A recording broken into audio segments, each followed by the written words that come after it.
Bill Burr hits back at Jerkoff Ben Shapiro for accusing him of going woke.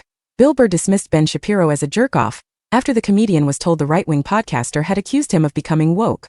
On Tuesday, the New York Times published a profile of Burr, who is set to make his Broadway debut as David Moss in the David Mamet play, Glengarry Glen Ross.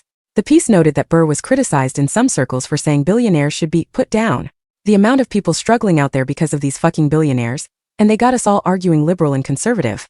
We gotta stop doing that. I'm so tired of hearing about people going to bed worried about what's going to happen next week, Burr said on his podcast this month. They need to be put down like fucking rabid dogs. The Times also brought Burr's attention to a Daily Wire column Shapiro wrote after attending one of Burr's shows. It turned out to be one of the worst shows I have ever seen in my life because Burr has become woke, Shapiro wrote. Over time, I think he became embarrassed that many people on the right thought he was very funny, so he decided he was going to go woke. Shapiro seemed particularly irked by Burr's jokes about Floridians. The audience was not laughing at his jokes because his jokes were basically about how Floridians were a bunch of anti-gay racists. He wrote. And Floridians reacted badly because that's not true. Burr brushed off Shapiro's woke accusation.